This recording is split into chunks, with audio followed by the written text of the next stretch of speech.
We are told we can change the world. It's true. One person really can change the educational system. One person really can decrease poverty. One person really can make a significant impact on the world. But the possibility of doing something and actually doing it are two completely different things.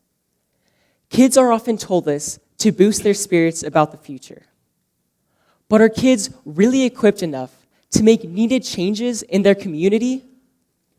No, because they lack two essential tools that are necessary for making a difference.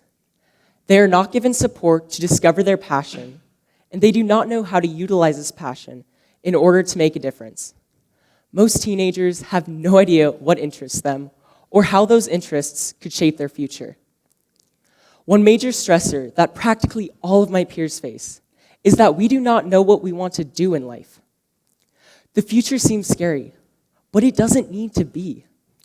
If our society focused on helping youth find their passion, we would be better equipped to create a more rewarding future.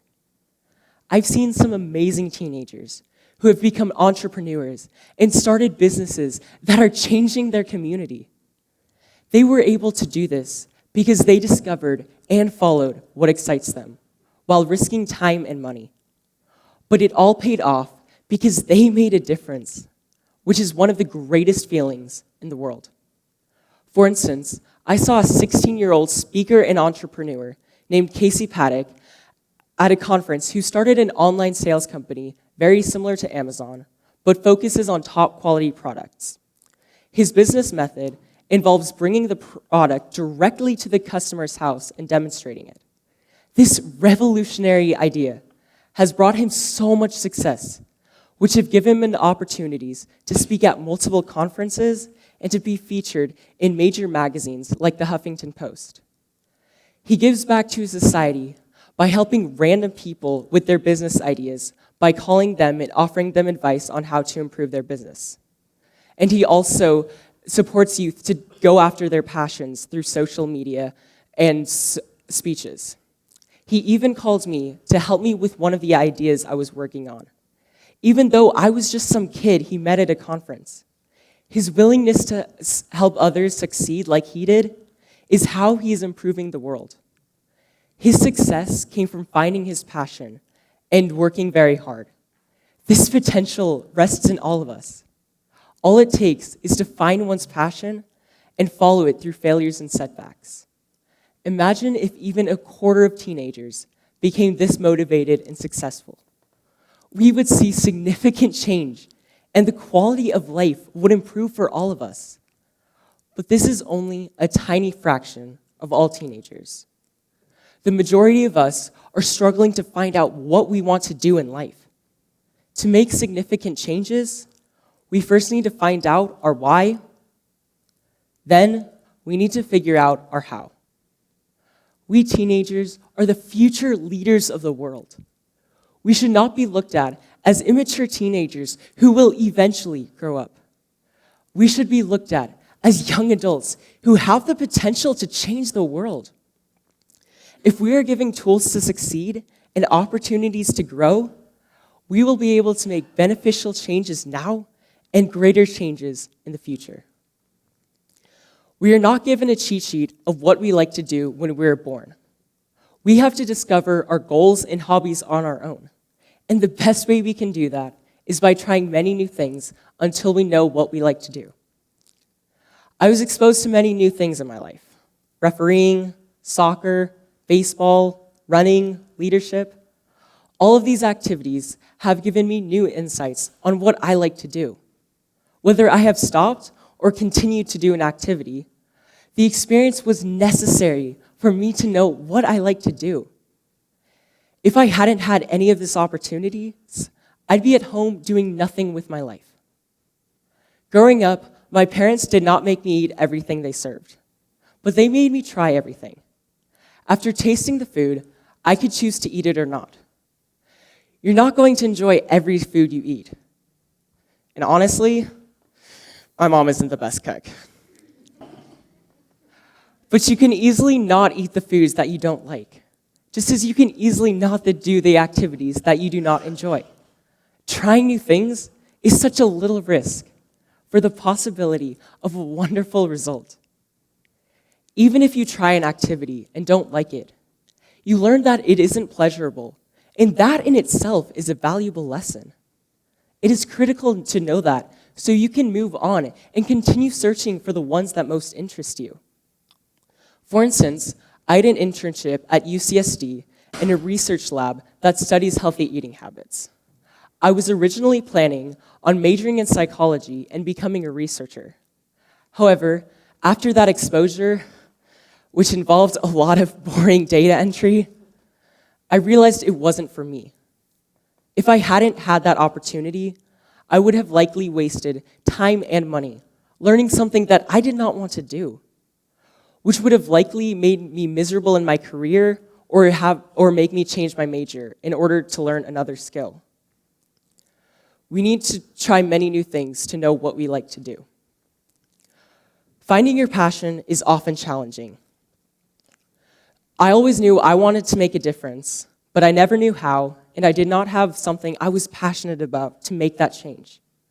However, my mindset changed when I joined the Carlsbad Student Leader Academy. I met a fantastic mentor named Alex Fairman, who taught me many valuable leadership tools, like how to establish good relationships, and that listening is more important than speaking. He also exposed me to the Community Alliance for Youth Success, an open forum whose mission is to improve Oceanside by bringing the community together to support youth. How cool is that? In this group, I met some fantastic people who helped me to grow and expand my passions. One particular person I met is Marcy Morrison, who is an expert in helping others uncover and live their passion and purpose to help the world. I'm currently interning for her to research how to best support youth in this area. And in return, I am broadening my understanding and knowledge of the subject. There are so many problems in the world: homelessness, mental illnesses, war, poverty, cell phones dying halfway through the day. We often consider these horrible instances just a part of life. But what if these situations did not have to happen? The possibility for a peaceful world with no poverty or homelessness exists. We just have to create it. And the best way we can do that is to get everyone to inspire to make these changes. Think of the world as a tree. In order to have healthy branches, you need to have healthy roots. If we think of people as roots, then the best way we can strengthen the branches, our society, is by getting everyone to be focused on improving their community, which entails people going after their goals and aspirations. If we get everyone to focus on improving their community, we will see significant changes to every single part of the world. A desire to improve one's society is great, but it does no good if one does not have the skills to do it effectively. A crucial part of one's ability to make a difference is certainly education. However, the current educational system doesn't really focus on helping youth find their passion.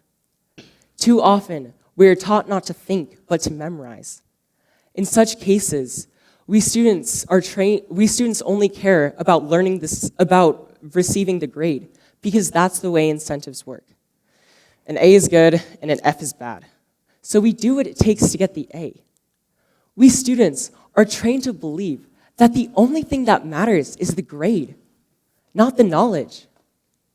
Last year, my physics teacher gave us the option to have a guaranteed A if we wrote him a letter describing what we would do that year to earn our A. He would give us our A regardless of whether we did what we promised or not.